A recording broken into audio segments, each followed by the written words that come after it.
You're listening to the Soldier Songs and Voices podcast. Real stories, real songs, and real conversations with bona fide heroes. I'm your host, Tony Rosario. Welcome. Come on in, get comfortable. Let's go for a ride. There we go. That's it, I just hit the button. Welcome, everybody. This is the Soldier Songs and Voices podcast. I'm your host, Tony Rosario, and I am joined today by one of my favorite people on earth, Mr. Ron Capps. Ron is not only a military veteran, but he's State Department veteran as well, I believe. And he's got a viewpoint, an vantage point into this thing that is real rare, that not many people have, and he's incredibly eloquent. He's a published playwright now, and he's an author, and we'll talk about your book here. Anyway, Ron, I'm kind of meander around here a little bit. Tell us about yourself. Who are you, Ron Capps? Tell me who you are. Well, that's a really interesting way to phrase that question, my friend. Mm-hmm. I don't know, my family background, my parents were from North Carolina. My dad from out west in North Carolina, my mom from kind of the center of the country, the tobacco lands. My dad was in the Navy, and so he was stationed down in Florida when I was born. So I was born in Florida, and then we moved up to Virginia Beach, and that's where I grew up, which is a nice place to be from. I'm not really crazy about the place anymore. It's just gotten too big and a little more than I want it to be, but it's a good place to be from. I grew up there and went to high school and some college there, and then went to college in a couple different places, and then joined the Army. What year did you graduate from high school? I graduated from high school the same year you did, my friend, 1976. Wow. We're a couple of old farts. Geezers. I'm telling you. Yeah. Geezers. Yeah, I think we're probably about 3 or 4 months apart in age, Tony. So. Right on, right on. So I think we'll probably understand the same weird cultural references and things like that. Yeah, we were listening to the same soundtrack. Yeah, absolutely. So, North Carolina, tell me about that. You know, that's such a rich land from a literary standpoint, and all the things. Oh my God, yeah, I love the state of North Carolina. It's got a little of everything geographically. You know, they got the beaches out on the Outer Banks, and then get all the way out to the mountains in the west, and it's just gorgeous. And there are so many talented artists there, performers, writers, 2- and 3-dimensional art people. It's a bunch of really tight communities, and they get a lot of support from the state. The State Arts Council is really active. They have an office in every county, and there are 100 counties in North Carolina. The State Art Museum, the North Carolina Museum of Fine Arts, is the only fully supported art museum, fully supported by the state art museum in the United States. So it's a terrific place for artists and writers and musicians. I go down there once a year and have been for the past 12 years, going down to teach a creative writing workshop on the Outer Banks, working with the Arts Council from Raleigh and the Arts Council in Dare County Arts. I've always been curious about this. This is completely irrelevant to anything important, but why do they call them the Outer Banks? Why? I've always been curious about that. It's a chain of small islands and peninsulas that are pushed away from the mainland of North Carolina. It's mostly bridges and causeways down there, and it sort of serves as a bulwark against heavy storms coming up from the Caribbean. If you watch the track of hurricanes coming up from the Caribbean, a lot of them bang into Cape Hatteras, which just sort of juts out there. So they are the little islands and things that are offshore North Carolina, the Outer Banks. Right on. Very good explanation. All I know a head about full of useless knowledge, man. I got a head full of useless knowledge. when I hear the term Outer Banks, it immediately takes me into a John Grisham book, or into who's the other guy down there that writes so eloquently? That's kind of a contemporary author right now. Well, I don't know. But in any event, I know that from a writing standpoint, that's just kind of fertile ground. There's just so much there. Absolutely.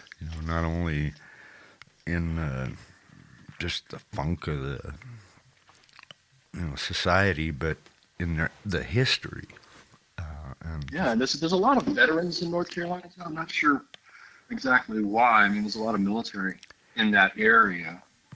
Fort Bragg's down there. There's an Air Force base. There's a lot of big military installations, and then just north of the North Carolina line is Tidewater, Virginia, where there's just a huge amount of military. I think a lot of people retire to North Carolina because of the care that they get from the state through the North Carolina Veterans Commission, but also just because it's just there's a lot of other veterans down there.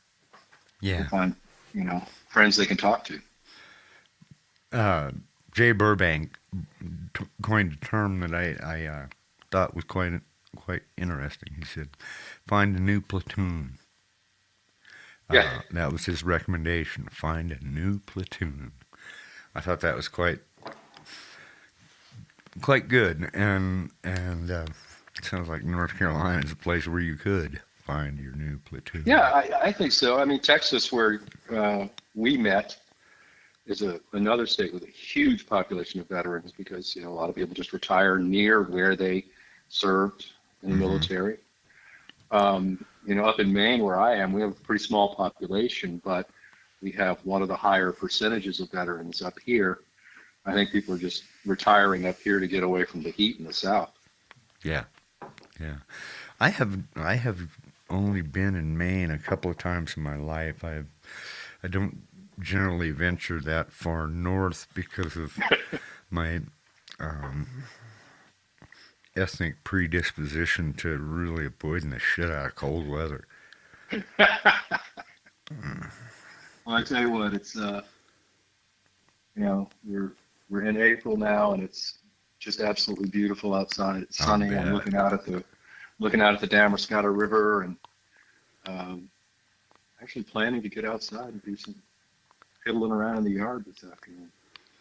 Ron and I have been pals for a while, and he sends me these pictures of his home there in Maine, and it just looks beautiful. It looks like a damn postcard. The scenery and the river there running by. You live right on the river, right? Yeah, we do. We live right on the town. I mean, we live right on the Damascotta River at the little natural harbor that the town of Damascotta grew up around. And we had lived way out in the country, miles and miles away from anybody else for a while, and then this house came open in town, and we moved in. It's sort of nice to be able to. I can walk to a bookstore, walk to the library, walk to the movie theater, all in about 2 or 3 minutes. That's kind of the ideal. Pretty crowded place. There's about 1,500 people in the town, so it's real urban living for us. Yeah, man, I like that. Your folks were military. Did your dad retire from the military? How long was you were military rat? It sounds like. Yeah, I was. I mean, it's just something that my family always did. Both of my grandfathers were in World War I. All of my uncles were in World War II. My dad was the baby of his generation, so he was too young for World War II, but he ended up in Korea with a couple of his cousins. Yeah. And he stayed. He joined the Navy in 1950 and stayed to 1974 when he retired. So he did a full career. Most of it, we were living in Virginia Beach, and he would be out on ships in the Mediterranean or the Caribbean, or driving little small boats up rivers in Vietnam. But yeah, he was a career guy. His brother Harold, my uncle Harold, was also a career guy, but everybody else was just sort of wartime draftees. Uh-huh. You had a pretty damn rich history of military service. Did they, your father and your uncles, did they talk to you about that when you joined? No, actually, my father and I were estranged from about the time I was 19, and we had a couple of failed attempts to, reconcile our differences. But he called me on the phone once and said, "I disown you," and I was like, "Okay, well, that's pretty definitive." And so I never really had a chance to talk to him before I joined the military about joining. But having grown up in a house with him and watching him go off to Vietnam and come back pretty badly damaged emotionally, I had an idea of what I was getting into. But I mean, when I joined, we were in the middle of the Cold. We were in the sort of last stages of the Cold War. I joined in 1983, and so I'd been at about 6 or 7 years, 8 years when the Cold War was ending and the wall was coming down in Berlin, and that's when it started getting real interesting. I remember the last couple of years that the Soviet Union still existed, and that there was a wall in Berlin and borders between East and West Germany. One of my jobs, I was a lieutenant at that point, and in a cavalry regiment, and we were like stationed right along the East German border. And, it's like, that's the frontier of freedom. I was like, I don't think the Russians are coming. But we were prepared anyway. But I was never really convinced the Russians were coming across the Fulda Gap where we were sitting. Yeah. But after the wall came down, and years after that, things started getting a lot more interesting. This must feel a little odd now, given the climate with the shit going on with Russia. It must feel a little odd to be looking at that from a lens that's been looking at that for, 30 years? Yeah, it's kind of deja vu all over again, isn't it? Yeah. Yeah, I mean, as we're speaking, the House of Representatives has finally gotten around to authorizing an arms and other military supplies to Israel, Ukraine, and Taiwan. Now it's just got to get through the Senate in the next couple of days before the president can sign it. And I'm pretty sure the military's already got a lot of stuff sitting at the airfield and on the containers waiting to go, because the Ukrainians really need it. They're running out of ammunition, and they're running out of particularly air defense weapons. So I think it'd be good to get them back into the fight fully. Yeah.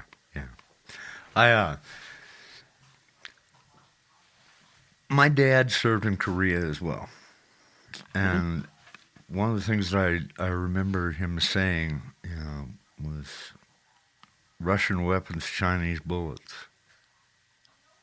Yeah. It's hard for me to see Russia right now as anything but pretty damned evil.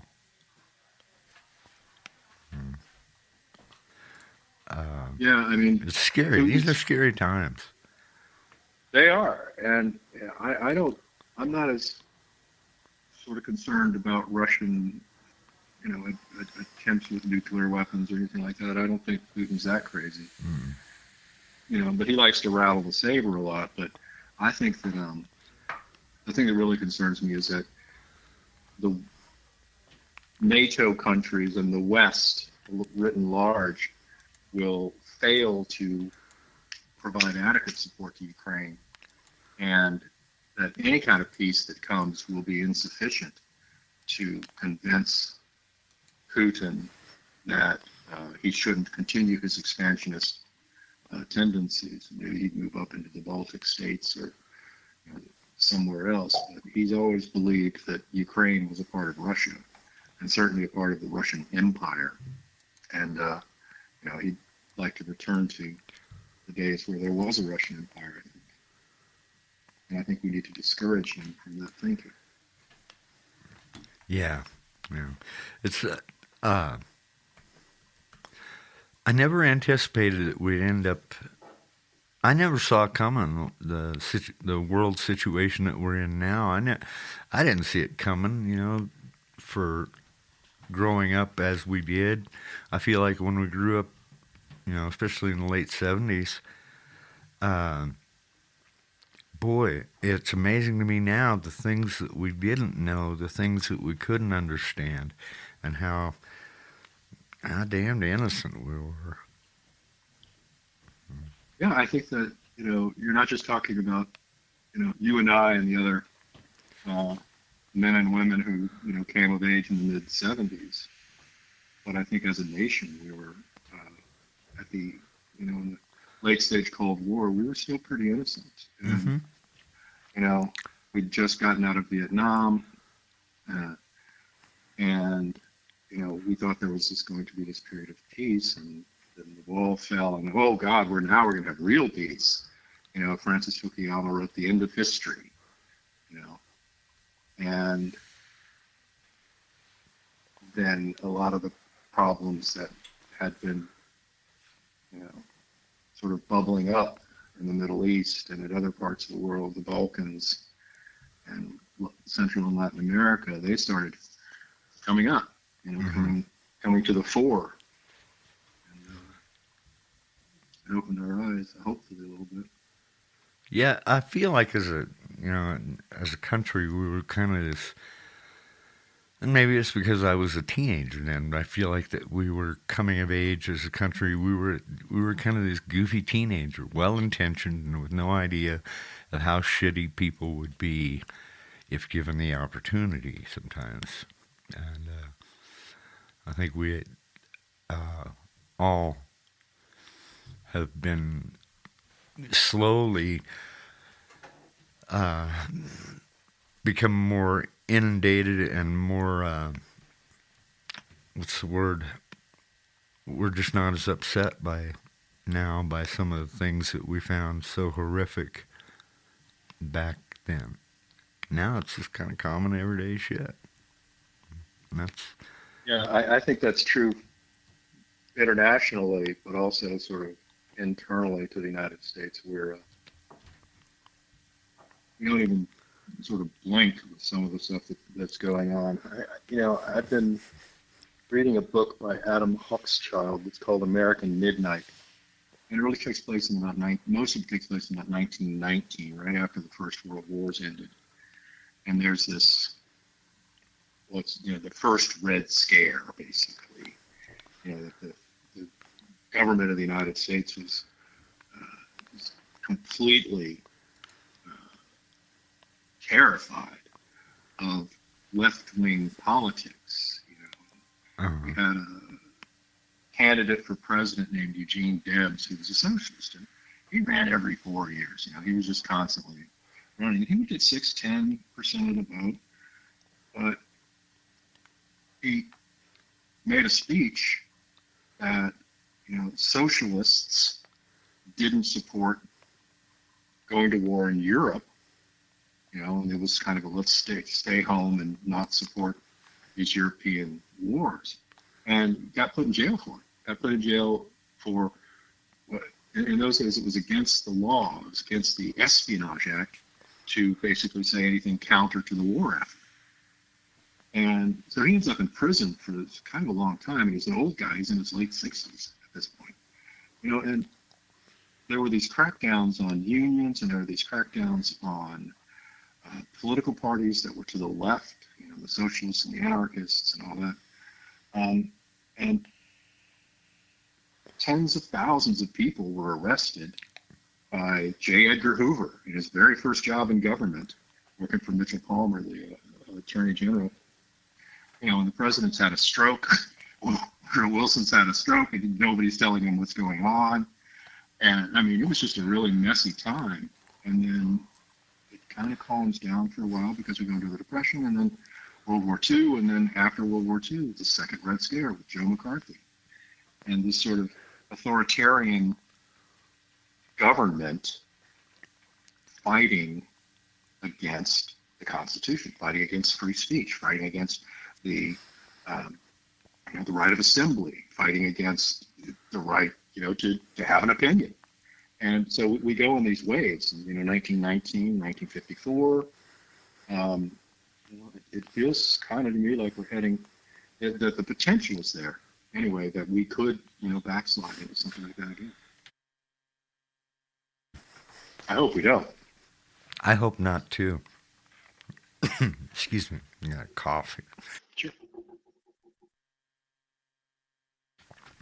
Well, I digress a little bit. You're one of the most interesting people in the world to talk to about this stuff to, for me, because you're so knowledgeable. But I want to go back farther. Tell me about growing up, and tell me about music. Where did you bump into music?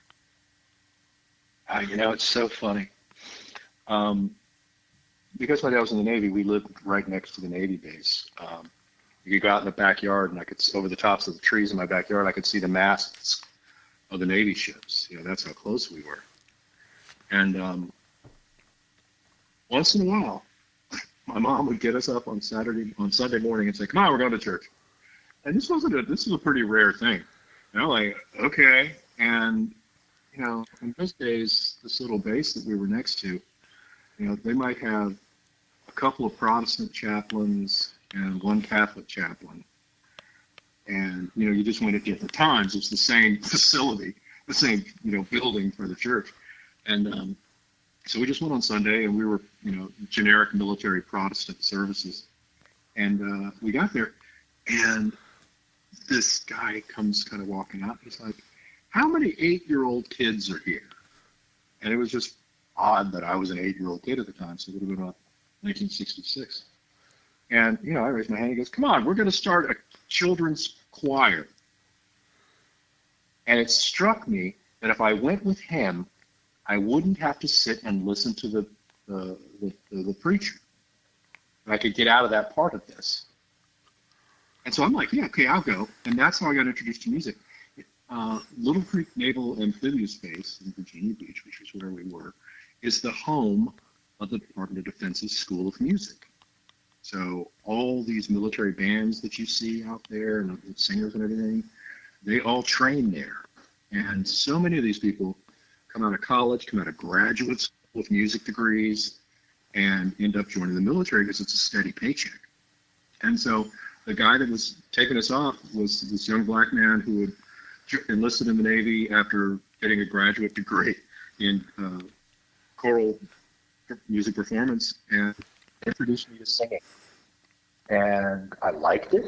I apparently was okay at it.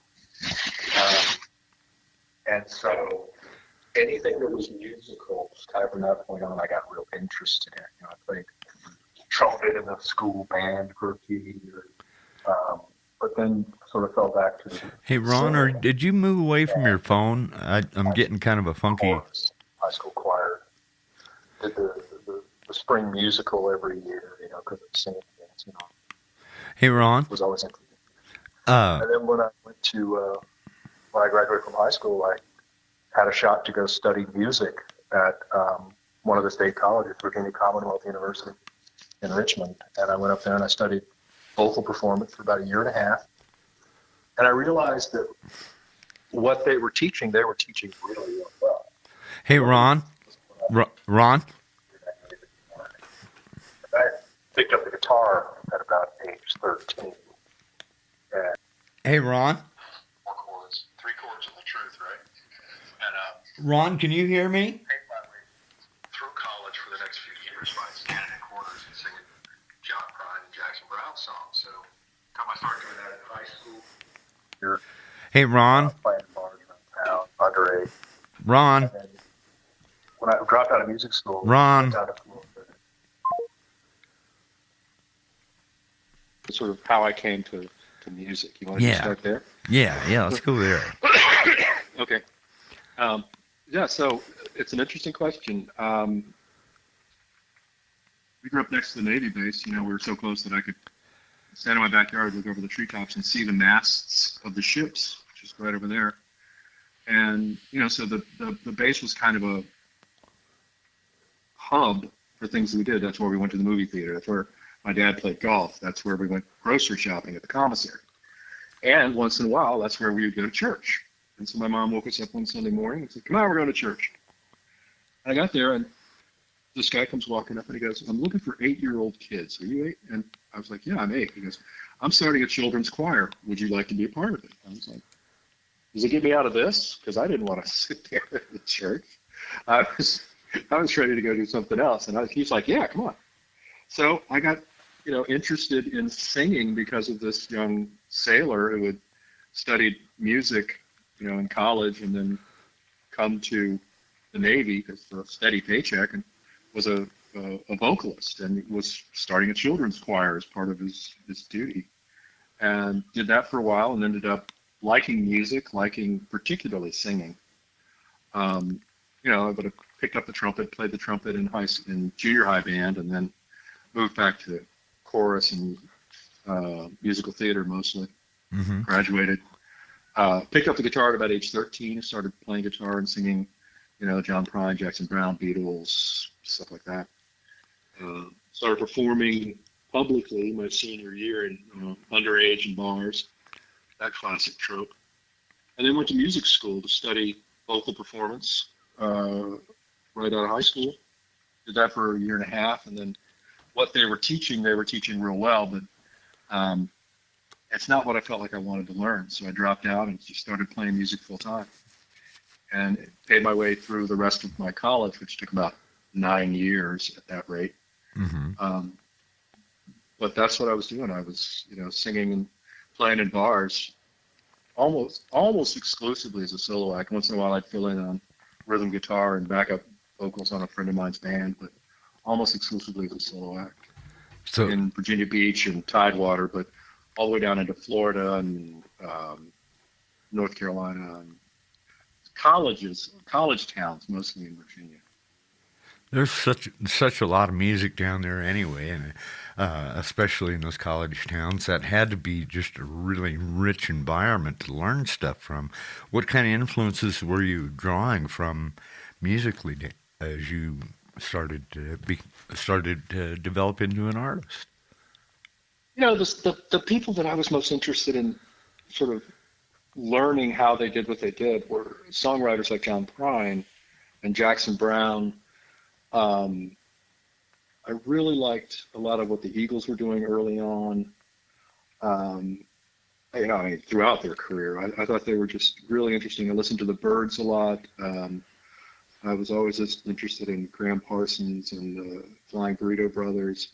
So sort of, folky, country, there's some pop influence in there too, but that's the kind of stuff that I was listening to, and that's sort of the stuff that I was playing in my sets as well. Uh-huh. My songwriting at that point was just drivel. Mm-hmm. And I didn't really have anything to say. I hadn't lived yet. I hadn't really done anything. I think about these singer-songwriters who, like Jackson Browne. He writes "Doctor My Eyes" at 17 years old. I mean, are you kidding me? Yeah. And Bob Dylan. And these guys. I mean, that wasn't my experience at all. I needed to kind of go out and do some stuff before I could write anything. Yeah, I think music is heaven's voice, and I think it chooses who it speaks to. Some people get chosen for that mouthpiece at random or by grand design. I don't know, but yeah, you're coming down the assembly line and they go, singer, songwriter. Let's throw a few on him, and yeah, he looks like he can handle all the repercussions. Well, so at this point in time, you were playing music. You were in college. God, and in late 70s, early 80s, that had to be a blast. Oh yeah. Were you an only child? No, I have an older sister. She's 8 years older than I am. So about the time I was 10, she was moving out of the house. Oh, right. And yeah, I mean, she's still in Virginia Beach. She's doing pretty well down there. She's a politician. She's the deputy mayor of the city right now. Wow. Yeah. So is this the person to call about parking tickets? You know, give it a call. Give it a try. Give it a Give it a shot. try. I will absolutely put her in touch with you. Yeah, well, you gotta find your open doorways where you can. Absolutely, you know, and if you can open them yourself, even better. Yeah, yeah. So this is a real personal question. What kind of guitar were you playing back then? I had a guitar. The very first guitar I owned was a classical style gut string guitar that was made by a company called Sigma, which was the second label from Martin. Mm-hmm. My sister, after a couple of years in college, ended up getting married, and her husband was an engineer or a geologist or something. And they moved up to Bethlehem, Pennsylvania. He worked for U.S. Steel, and she got a job as a guide in the Martin Guitar Factory. And they had all these like seconds laying around. Oh, man. And this Sigma guitar, it had a crack in the soundboard right next to the fretboard. And the guys just braced it up and sold it to her for $5. And it's a rosewood guitar. And that's what I learned to play on. And then by the time I was playing in public, my parents got me a Penco, the Pennsylvania Guitar Company. Mm-hmm. And then I eventually traded up. I got a Guild D50 that had some pickups built into it. And then the last few years I was playing, I bought a Takamine, one of the old lawsuit Takaminis with the headstock that looks just like a CF Martin. Yep. And it was a really, really beautiful guitar, nice thin neck. I got kind of small hands, so it had a thin neck. It had great pickups. You know, the first generation of those Takamine pickups were good. Maybe not as good as the new ones, but it was better than anything else on the market. It had a wooden sound. A lot of people were playing Ovations then, which I thought just had a kind of a unique sound. But the Takaminis, they just sounded just like regular guitars that have been liked. Yeah. And that's what I was playing when I ended up kind of leaving music for a long time and going off into the military. I still have that guitar. My biggest regret around that stuff in my life is that when I was 14, 15 years old, local farmer sold me his Gibson Les Paul Jr. for $250. It was in early 60s, like 61, Les Paul Jr. And in 77, I sold it to a friend for $250 so I could buy a Takamine 12-string. Oh, man. Yeah, and I wish you made a little money off of it, but I think your friend might have gotten a better deal. Yeah, I wish somebody would have just smacked me upside the head right about then.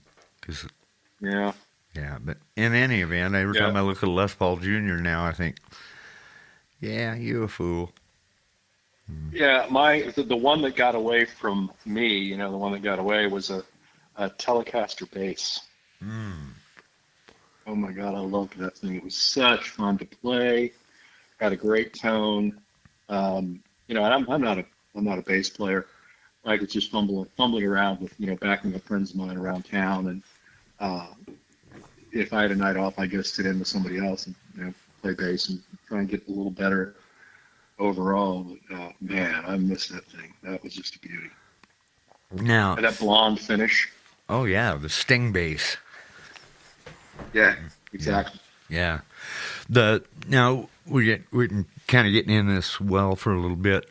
I want to get back to what happened when you got into the military. What made you choose that? What made you decide to go to the military?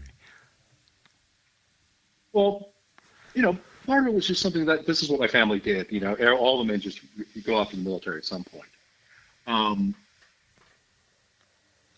I was playing music. I had this sense that I'd kind of peaked in my hometown.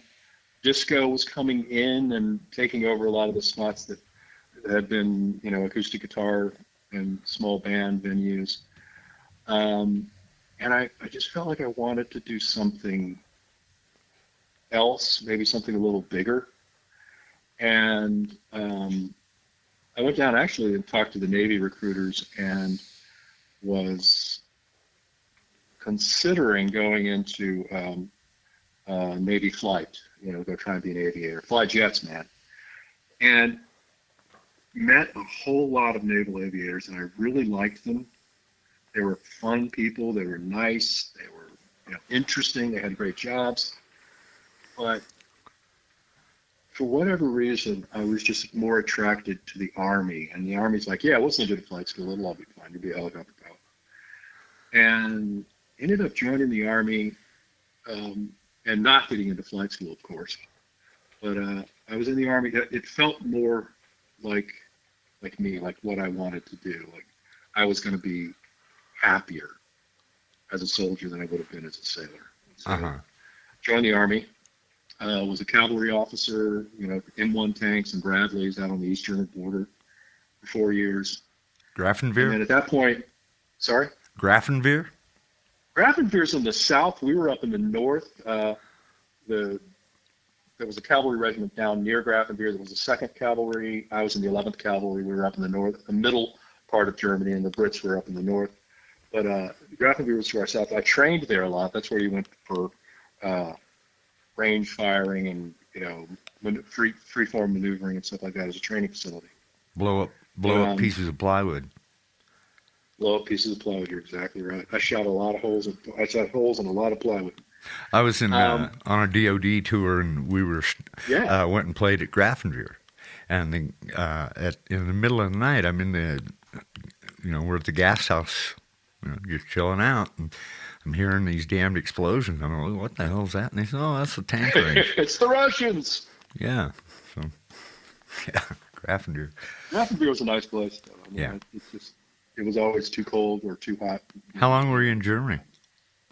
3 years. Yeah. April 86 to April 89. And then I left there, and the Army was doing a readjustment. There's always like too many lieutenants in combat arms and not enough in the combat support branches. And so they were going to forcibly move people from, say, cavalry or infantry or artillery over into signal and intelligence or ordnance or something like that. And I'm like, I'm going to get ahead of the game here. And if you volunteered, they would give you what you wanted. So I volunteered to move over to military intelligence. And then I went off to jump school, airborne school, and on my way to the intelligence training center. Came out of there as a human intelligence officer, counterintelligence officer, actually. And went to Korea for a year. Got some special training after that, became a case officer, human intelligence officer. Spent the rest of my career, the next 4 years anyway, on active duty, doing case officer work. Mm-hmm. Then left the regular Army, joined the Foreign Service, State Department as a political officer, but stayed in the Army Reserve. Mm-hmm. So that's kind of how it all worked out. Let me ask you something about this. And I keep coming back to music because it's a central theme. I think there's a thread here. While you were doing this, I mean, this is wild. You just said a whole mouthful in a very short period of time. You've gone from military intelligence, cavalry to military intelligence to State Department. Were you playing music during this time? I still had that Takamine, and that was it. I would, once in a while, I would play, sit around, somebody's backyard and be playing a few songs. One of my tours in the State Department, there were a bunch of other musicians around, and we just sort of all sniffed each other out. And so 4 of us got together and put together kind of a, an ensemble, a group of whatever. All of us were guitar players and singers. We had a bass, and we had a couple of electric guitars and stuff. And we put together about an hour and a half show of each of us singing our own stuff, individually, but also backing each other up. And we did a fundraiser for the Kigali Public Library. And that was sort of the only public performance that I had done since the mid 1980s, when I played at, like the sort of festival of music in Fulda, Germany. I played about an hour set there, but I didn't play in public for years and years and years. Did it feel like you were strapping your cleats on to go back out on the field? Digging out it actually felt really good. It felt great to be singing and playing with other people again and to play in public. I enjoyed it. I still enjoy performing in public. And so, yeah, it actually felt really good. Let's talk about that for a minute, because I want the listeners to get hip to this. Ron has an album out, a 6-song EP, Trying to Catch Amnesia, that he's also turning into a play, has turned into a play. I want to talk more about that. But Ron is an incredible playwright, and his songs have that we will play on the podcast. He's got an insight that is raw and rare and really eloquent, especially valuable for the folks in the veteran community because it's their language. I want you to tell me a little bit about writing those songs and that doing that project, and what has happened as a result. How you've progressed from that. How you came to that collection of songs first. Yeah. When I retired from government service at the end of 2008, I was in really, really bad shape. I had been medevaced out of Darfur on my second year-long tour there after a failed suicide attempt. I was involved in 5 different wars over about 10 years, everything from Rwanda to Kosovo, Afghanistan, Iraq, and Darfur. And I was on the ground almost all that time in these places, and I did not take care of myself. I did not give myself enough time afterwards. So I ended up leaving government sooner than I would have normally, but I was just not able to stay. I had to get out. But what I did, I figured out that writing was very helpful for me, sort of coming home. I was, taking all these medications. I was doing talk therapy. And those weren't working very well for me. And so talk therapy, medication, drinking too much, none of that was really helping. But writing really helped me. So I just kept at it. I kept writing. I would just sit down every day at my laptop and just bang out stories, just bang out things that had happened on the ground that I needed to get out of my head. And I ended up turning all of those stories into essays, and they were published, and then I got them put together into a book that was published called Seriously Not All Right, 5 Wars in 10 Years. It came out 10 years ago. Yeah, right now. It's an incredible book. I highly recommend it. Thank you. And, the whole idea was to talk about what happened to me and why it happened. That's the first half of the book. And the second half of the book is like, and here's what I did about it. And I really wanted people to know that it's okay to ask for help, that it's not weakness.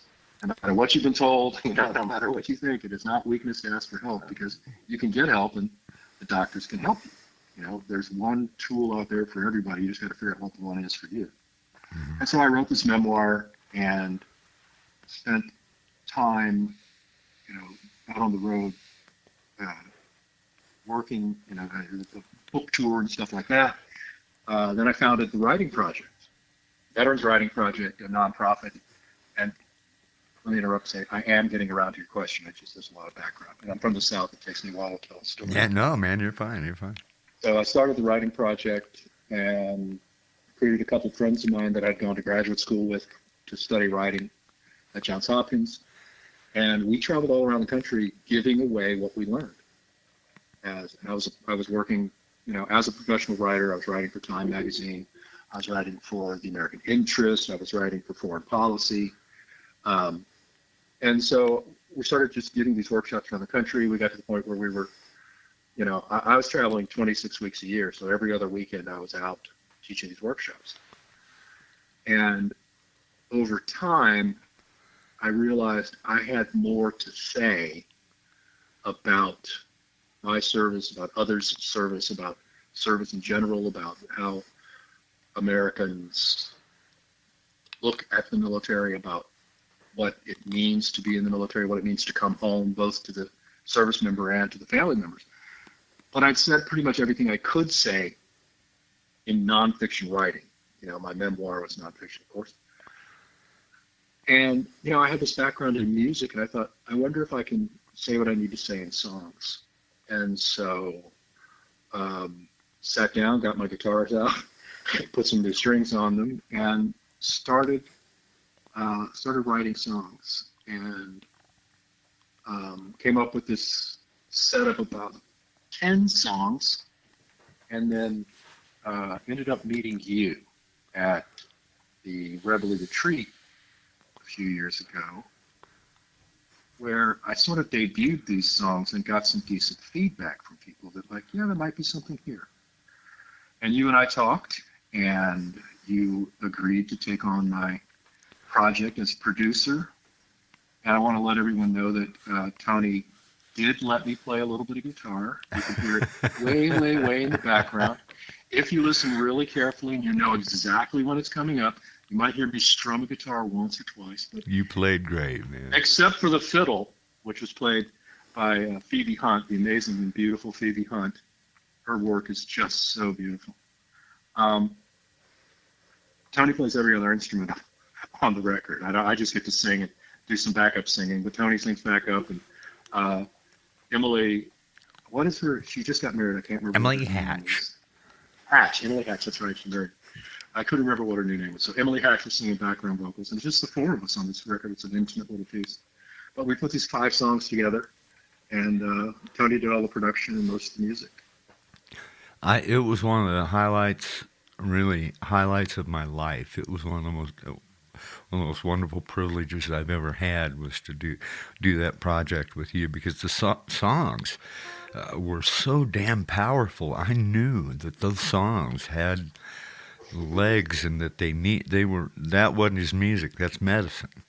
That one of the first impressions that I got when I heard you play at Reveille, and I want to go into our conversation a little bit there, because I was struck right away by the weight of those songs, the gravity that you brought to the table, and the honesty you had. It was quite apparent that you were a writer. There was no question about it. I mean, you had something to say, and that you were saying it really well.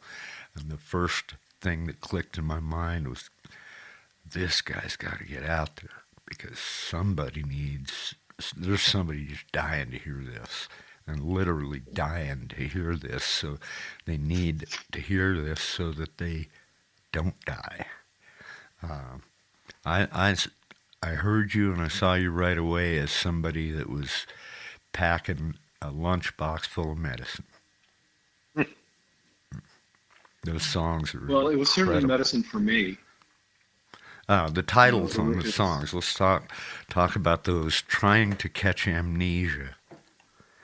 That is one of the most brilliant lines that I've ever come across in the song. Talk to me about Trying to Catch Amnesia. I think the original idea I had for that song came from a lot of my ideas come from conversations I have, and mostly with other veterans. I was talking with a guy that ended up teaching for the writing project as well. And we were talking about how when you are in theater, when you're there on the ground in the war, you're very focused, obviously, on what you're doing. But in the times that the downtime, and there's a lot of downtime, you're constantly thinking about home. But yet, when you get home, you find yourself thinking about what's happening at the front, your buddies. And this is an idea that it goes back to the origins of war literature, and all the way up from Homer into the 20th century. 21st century now. It's when you're there, you think of home, and when you're home, you think of there. And so that's kind of the opening of the song. And I don't know where the idea of we're trying to catch amnesia is. It just had this image in my head of someone who is really struggling, and his spouse or partner is looking for him, and he's outside standing in the rain because he that's where he needs to be for the moment. And when I was writing it, I was just playing along. I was like, she'll find him somewhere standing in the rain, and the words "trying to catch amnesia" popped into my head, and I was like, that's a keeper. Yeah, it chokes me up a little bit just to think about that scenery, because it's so real in so many people's lives. That's why those songs are so damn important, Ron. Thank you. Yeah. I'll tell you a story, though. A good friend of mine, Benjamin Bush, who was a Marine infantry officer, and later became an actor. He was in The Wire for a while. He's got a couple of books that he's published. He teaches writing at Sierra Nevada College now.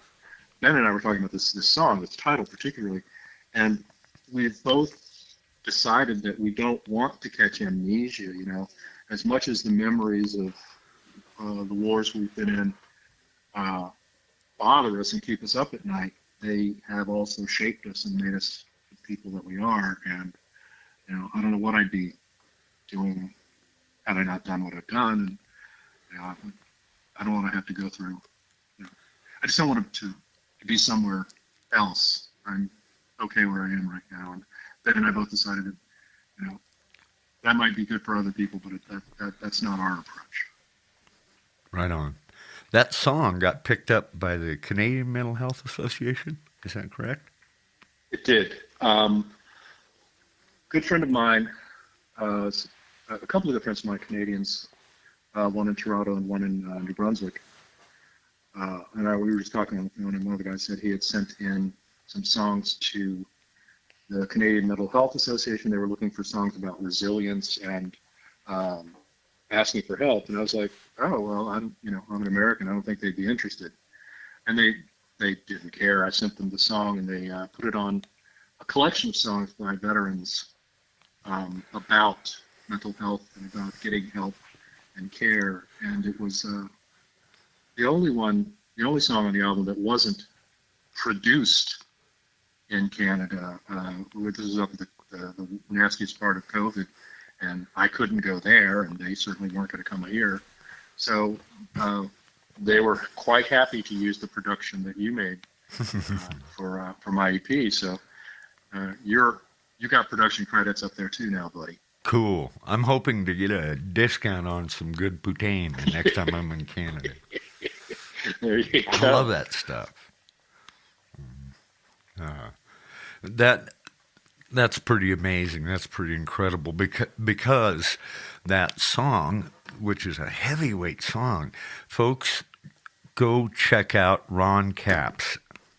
You know, and we're going to put his music on here, but I strongly encourage you to go seek out Ron. Ron, do you have a website by chance? Yeah, there's a music website that's just called Ron Capps Music. Ron Capps you can listen Music. To all this. Yeah, you can listen to all the songs for free right there. And it's been posted. The 5 songs are also up on Apple Music. I know that. And I think on Amazon. Somebody told me they found it on Amazon. So all the normal platforms. Spotify, if you're there. And a couple other places. Bandcamp. It's up on Bandcamp as well. Yeah, Bandcamp. I end up putting stuff up on Bandcamp, and there's something about just that name that irritates me. I wish they'd call it something else. I think it's that movie Bandcamp that gets stuck in your head. Now, one of the other songs on the project is a song called Prehab. Yeah. Talk to me about that. I got the idea for that song. I was hanging out with a buddy of mine in Baltimore, and he was an artist, a fine art painter and a sketch artist. And so he had a pretty free schedule every day, pretty free life. He did his work when he needed to, and then otherwise he, did what he wanted to do. And I'm hanging out with him, and he's like, "Come on, it's the middle of the day. Let's go drink beer and shoot pool." And I was like, "Let's go drink beer and shoot pool in the middle of the day," which was unique to me because I'd been working full time for years. And so we went off and drank beers and shot pool in the middle of the day. And it hit me that if I had that sort of lifestyle then, I would end up in rehab. I would have a real problem because it's, what's not to like? It's the middle of the day. You're in a dark, cool bar. You're shooting pool and you're drinking cold beer. I mean, this is a great thing. And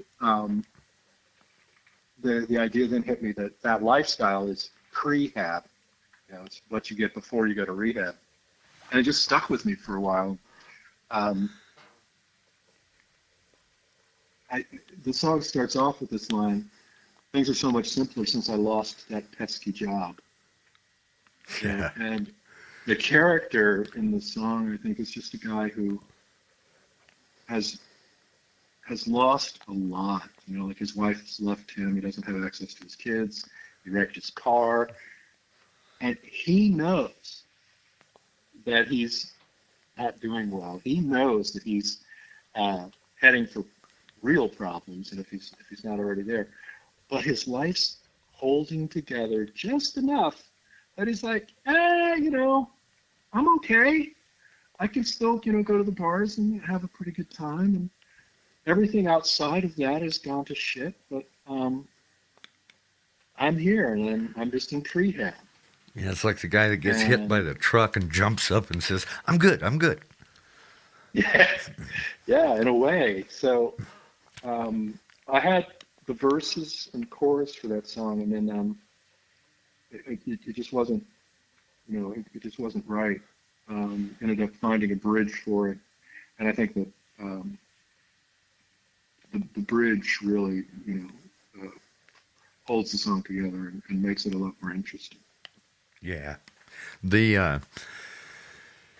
It opens the window into one of the things that I think is so devastating in the veteran community, and that being substance addiction as a way to cope with just some heavyweight stuff. The thing as a way to cope with damage to the soul.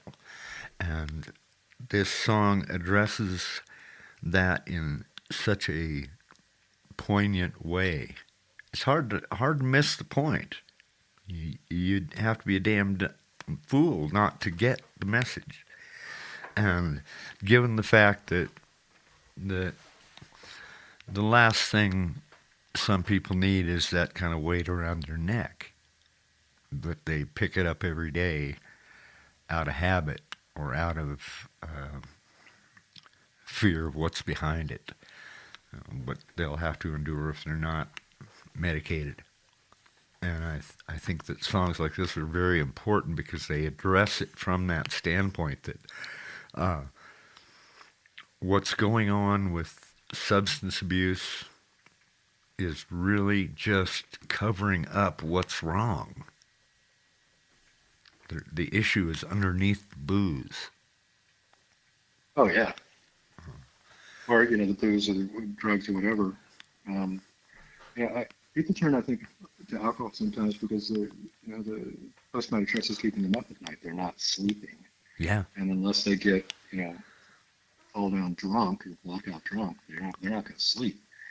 And then it becomes, as you just said, a habit. And, there's a lot of pain involved. But the alcohol only masks the pain. It doesn't make it go away. Yeah. People with chronic pain conditions walk around with pain constantly. And people with chronic pain issues mentally, it's the same thing. That pain's there all the time. It's got to be either get some medication or it's gonna hurt worse. And that medication, the quick down and dirty is booze or drugs. but it takes a different type of medication to deal with this type of injury. Yeah, Yeah. it does. That's where music comes in so damn handy. I'm so proud of what we get to do, and so intrigued by all the other things that are out there as methods of dealing with trauma. Writing. I don't think that there's near enough value placed on writing as a tool. You know, it's almost like they get a homework assignment. You know, in a person's head, it's like I gotta write some shit down. No, man, that's the doorway to a whole nother freedom. And writing is important because it's nobody else can talk to your soul but you. Nobody else has the voice to talk to your soul, and sometimes that's what it takes. It's not just writing, though. I mean, it's really any of the creative arts can have the same effect. And in about 2011, when I was just getting started with the writing project, I get this email kind of out of the blue from a guy at the National Endowment for the Arts. And he's like, hey, we see what you're doing with the writing project, and we've got, we'd like to see if there's something we can do together. Can you come talk to us? And I'm like, I can make time for that. And I was living in the D.C. area at the time, so I just went downtown to where this was the old post office. And walked in and talked to this guy, and they had come up with a program hand in hand, joint with the Department of Defense, to bring creative arts therapies to DOD. And it was going to the venue for this was going to be at a brand new facility that the Defense Department was building in conjunction with a private foundation, the Intrepid Foundation. They own that aircraft carrier sitting in the harbor in New York City and a lot of other stuff. And it's a big money organization. So they coughed up $60 million and gave it to DC. Gave it to the DOD. And DOD built a facility with that money and then staffed it with DOD money. And it was the Defense Department's primary and premier research and treatment facility for post-traumatic stress disorder and traumatic brain injury. And what would happen is any service member, active service member around the world, if they had PTSD and TBI, or I think at first you had to have both, and treatment wasn't working where you were, your command could send you to Washington, and you'd go through this 4-week program of basically 8 to 5 every day, trying out new methodologies and new teaching and new healing practices. And so they put in music therapy, art therapy. They had equine therapy. They had dogs. They had everything else going on in there, but plus all the technology stuff, right? But they wanted to try writing. Now, interestingly enough, the American Medical Association sanctions and supports art therapists, music therapists, dance therapists, and drama therapists. But there's no certifying body in the United States for writing therapists. A lot of psychologists, psychiatrists, social workers, whatever, use writing as a part of their practice, but there's no one who's sort of AMA certified to do this. So I was like, guys, I'm happy to do this. I have a degree in English literature, so I don't think I'm going to be much help to you. But they got me in touch with a guy named Jamie Pennebaker, Dr. James Pennebaker, who's the head of the psychology department at the University of Texas in Austin. And he's kind of the Obi-Wan Kenobi of writing as a form of therapy.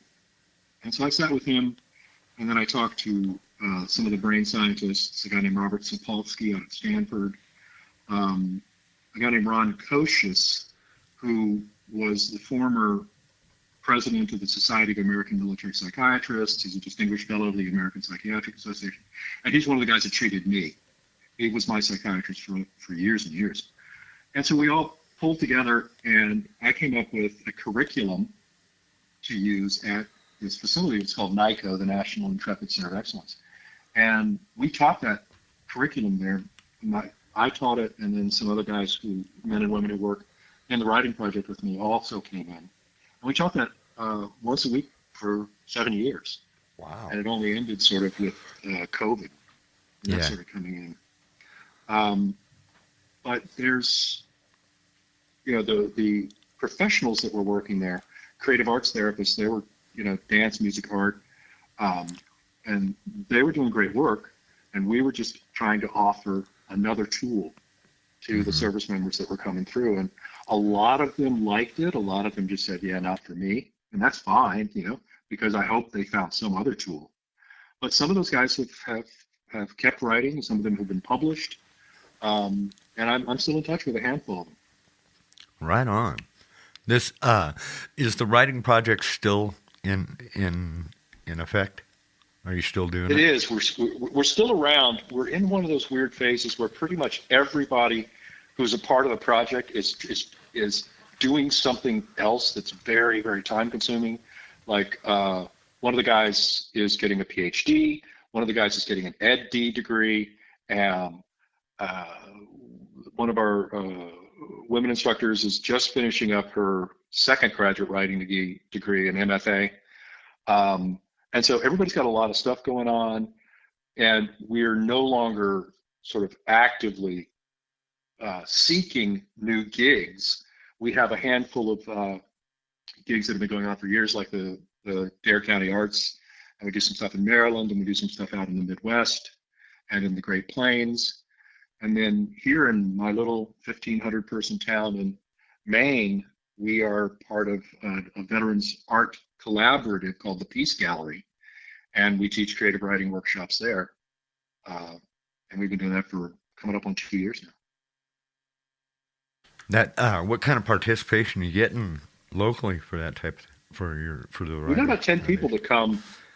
We have about 10 people. Our doors are open to veterans and family members because the family members struggle just as much as the returning veteran does.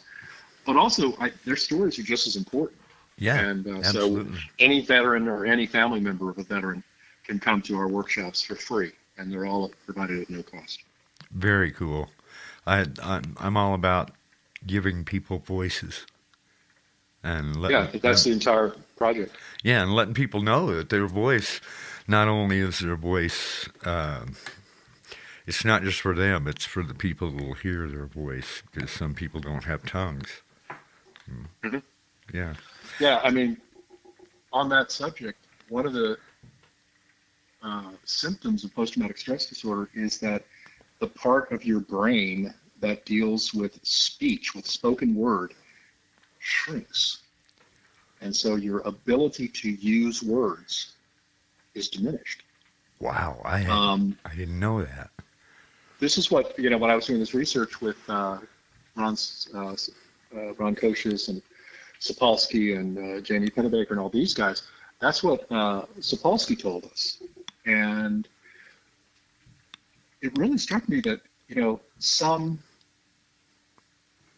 some memories that you have can literally be unspeakable. You cannot say those words. You cannot you are no longer fully functional with the language you grew up with. Yeah. And writing bypasses that part of your brain because you're writing it down, you're not vocalizing it. And we found out through research that these guys showed me that if you're using a pen on paper, so handwriting, that uses one part of your brain. If you're typing, it uses another part of your brain. Mm-hmm. So for a lot of the people we worked with, when we had them write, we would say, choose your weapon, but try the other as well. Uh-huh. Because you may find that that's the method for you. Yep. There's lots of ways to fold a towel. Yeah. Yeah. I used to get in these horrendous arguments with one of my significant others about, she'd get on my ass about how I folded up the laundry. I never quite understood that because it's like there's a lot of different ways to do that. And it's this, Yeah, I've kind of just accepted my wife's methodology for folding things, with that, one exception: that's a the fitted best tack. sheet. Oh, fitted Yeah, sheets. Now you're dealing yeah. with, you know, I'll fold the laundry, and if she wants the fitted sheet folded a certain way, she can do that. that's algebra, dude. That's something Yeah, else. absolutely. Well, so you've made a commitment to writing as a way of life, not just. Uh, you've made writing a way of life as a way of recovery and a way of living. You know, a writer's eyes. I've said this before that painters. I appreciate artists, painters, because they see like I hear music. You Hmm. know, and writers. Uh, Talk to me about how you see the world as a writer. That's interesting. I Writer's I agree with you eyes. 100% that I look at fine artists. I'm amazed at how they can look at the same thing I'm looking at and take paint or watercolor or pen and ink to paper and just create something out of that. And it's just, there's a big friend of mine right now. I'm looking across the street at her house, and she does the most amazingly detailed and most beautiful artwork. And I was just looking at some of her stuff online yesterday, and I was just like, how do you see that? So, I mean, my approach to writing initially was therapeutic. I wanted to and needed to get these stories out of my head. So that, because once a story's out of your head, it's on paper, you own it, you can control it. But once it's stuck in your head, once it's there, it's in control of you. Hmm. And I knew I needed to get it out of my head, so that's what I was doing. But I I feel like right now, you know, I I need to write because it's sort of how I self-identify. How this is what I am. This is who I am. Is I write things, and I'm 99% sure I'm never going to make any money at this. I'm 99% sure I'm never going to win any big awards, but this is my approach to life. And I've been writing nonfiction and fiction and some poetry and songs. And now in the past few years, I've gotten into writing plays. This is just my way of approaching the world and my way of expressing myself. How does writing sit in your world now? Is because you're a writer, you lead the writer's life, and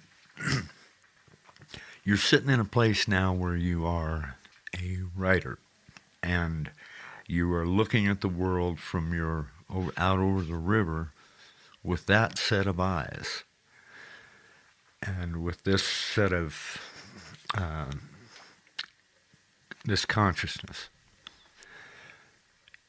What are you going to say to the writer that was in Darfur? What do you got to say to that guy now? If you could talk to the writer. When I was in Darfur, um, Darfur was the last of my wars. It was a nasty genocide.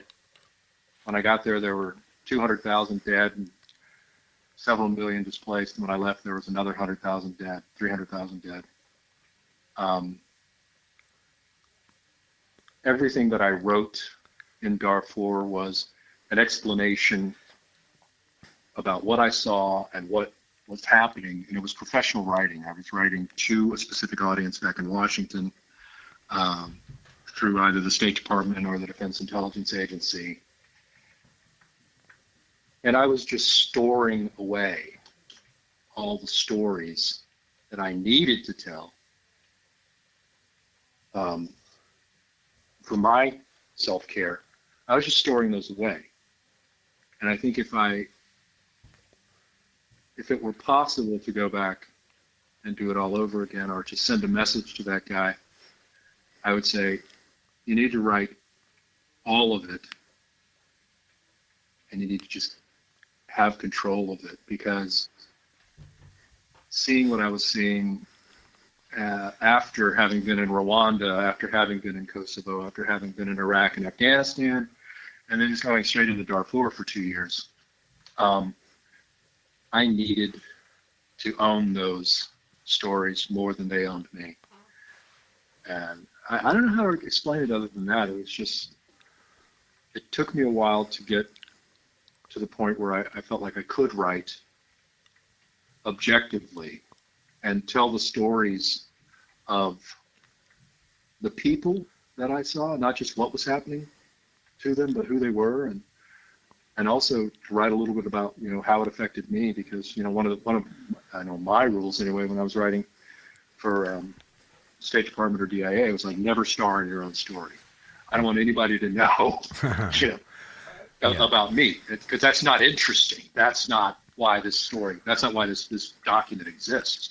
This document exists as a piece of, you know, political history.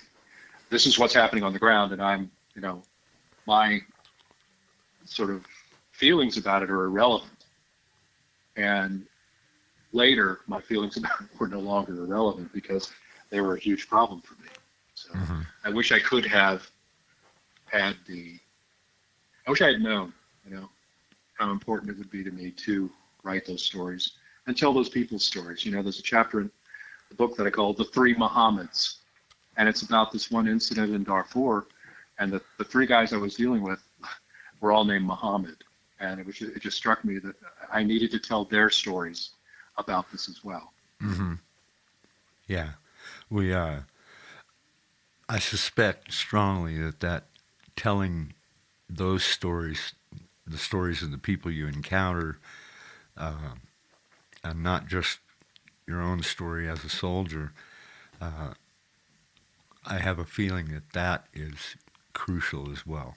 I keep hearing over and over as I talk to people, not only their own stories, but a story that they relate of someone that they encountered that really that meant something to them, that stuck in their brain pan, and it was usually over some pretty humanistic aspect that they were carrying.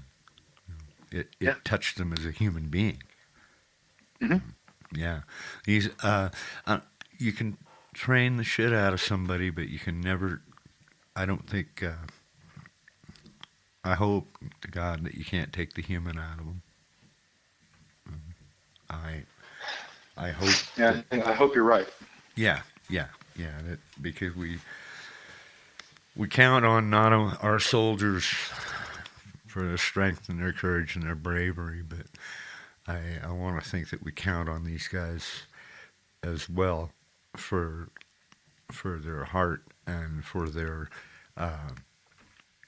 belief in good, their belief in some of the basic principles like tell the truth and try to be helpful when you can. Yeah. We've been going for a bit here, Ron. I want to move out. Before we move on to the next part of this thing, I want to say that to the listeners, roncapsmusic.com. Go to his website, listen to this music, do yourself a favor, and spread it around, because these are songs that are going to reach someone that really needs to hear them. This is not just music, it's medicine, and please pass it around to those in need. That's the mission. And I'm going to move to the next part of this thing, Ron, and I've been looking forward to this with you for a while. One of the things I've been doing with the guys on the podcast is I'll throw, as you know, I keep a bone pile of lyrics, just lines. I'll scribble shit down. So we're going to go over to my bone pile, and I'm going to throw some lyrics at you. Just tell me where that takes you. Where are you going to go? Where are you going to go with it? If you were going to pick up the ball and run with it. Okay, let me look at the list here. Cause it's just this document that goes on. Oh, here's one I'm working on right now. The Twisted Truth, the story behind the news, the twisted truth, the ancient blues, and the rising cost of the rise of the twisted truth. How does that hit you? I mean, the focus of that to me is about the manipulation. You use the word twisted, the manipulation of ideas and information, whether it's done by um, a government or whether it's done by a corporate entity or whether it's done by a media outlet that has corporate interests and corporate backing. We are constantly bombarded with information of a dubious nature, and it's imperative to all of us to sort of say, really? Once in a while, sort of look at the source and say, that's just bullshit, or wow, that's really interesting. I need to know more about it. And so the manipulation of fact, the manipulation of information, and the hiding of important facts within a story.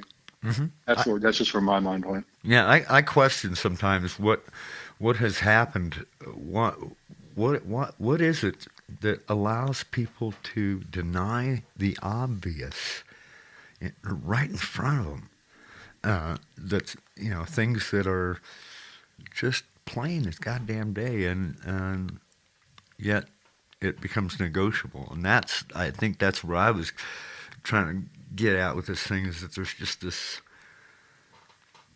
deal of manipulation of truth. There's no good end to it. No. I don't that I see. I mean, it's it sells supermarket magazines. That's it. Yeah. It doesn't really help. Okay, I'm going to move on. I've got another one for you. And these are I'm just going random. It always feels like home to me, my mother's ghost.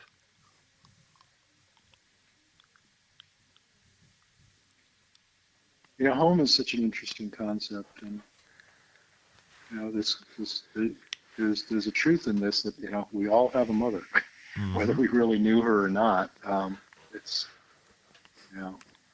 home, whether it's a little place in your heart or a physical spread of your backyard, your hometown.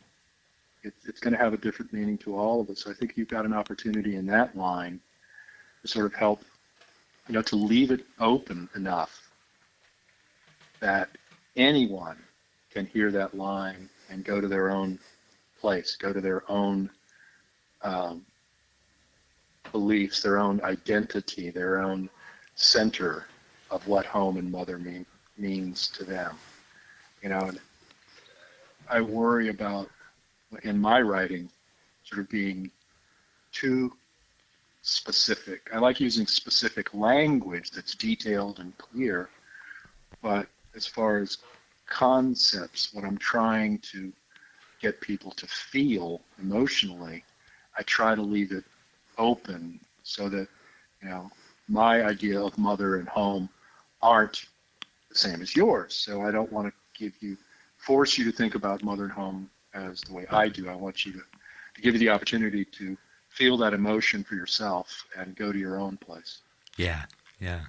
One of the things that I love about good writing is when someone can lay out, describe a thing, describe a picture or a thing that the listener can own for themselves really easily, that they can grab and go, that's mine. I can be in that song. I'm that guy. I'm going to throw another one at you because you're fun. You're one of my funnest guys to do this kind of stuff with. The way this broken mind works, the way when this broken heart hurts.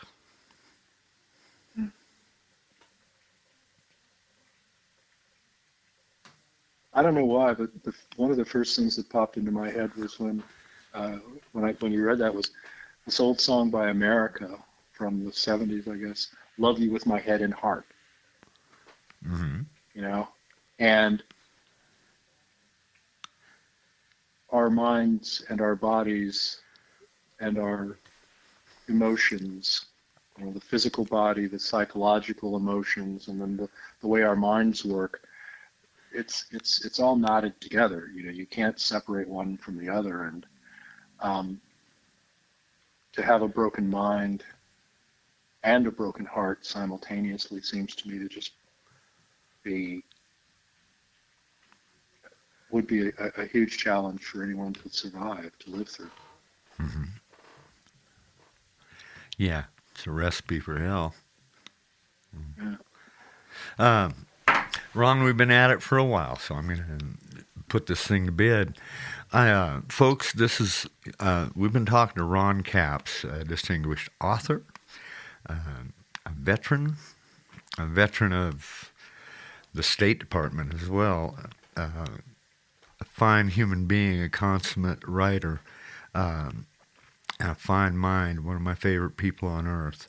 Ron, thank you for being with me, taking the time today to talk to me, and thank you for taking the time to do what you do to provide some relief and to reach out to the people in the veteran community, because you know, as I do, that it gets a little more important every day.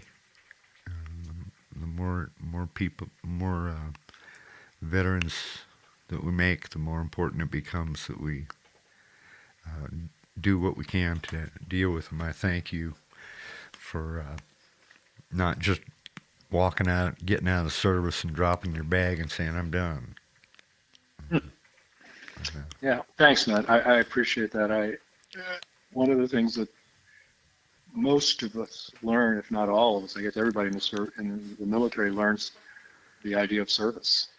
And it is the service that you're in, the armed services, but the idea that we serve something greater than ourselves. And I think a lot of us, when we leave, we're kind of at sea a little bit. We don't know what our next thing is going to be. And for me, and I know a lot of the people who are involved in veteran service organizations, and particularly in the arts, you know, this is just a way of continuing our service. And so the arts helped me, writing helped me, music has helped me. And if I can, you know, get one other person to say, wow, maybe that'll help me too, and move on, then it's all worth it. Yeah. I'm going to borrow from... you're doing a lot of work too, with you and Phoebe and Dustin with Soldier Songs and Voices. So thank you. Well, we're honored. It's a privilege to work with people that we respect so highly. You know, it's really a privilege. Folks, check out roncappsmusic.com. Read his book, 5 Years and 10 Wars. This is an amazing ride, and really the thing that I want to let people know is that your voice can be heard. Your voice is valuable. So speak up. Reach out. We're just one organization, but there are many that can offer some help and relief, and it's not just you, the veteran, that's healing. It's 100 other guys behind you that are looking for the light. So, Ron, thank you for being here with me today. I love you to pieces, man. You're one of my favorite people on earth, and I thank you for everything, all the light and opportunity you've brought to me. It was a pleasure to record with you, and I look forward to doing more, because you're a family now. I love you. Thanks, man. I really appreciate it. I feel the same way, and I'm going to see if I can't get you out here to the East Coast to play some music for these people out here, and maybe run a couple workshops with me. I'd love it. Folks, this has been the Soldier Songs and Voices podcast. I'm your host, Tony Rosario. Thank you for being here with us today, and please be good to one another. and come back and see us again. We'll be back next week. Thank you so much. Ron, you be good to yourself. We certainly hope you've enjoyed your time with us today at the Soldier Songs and Voices podcast. If you want to know more, just visit us at soldiersongsandvoices.com. Sign up for our newsletter.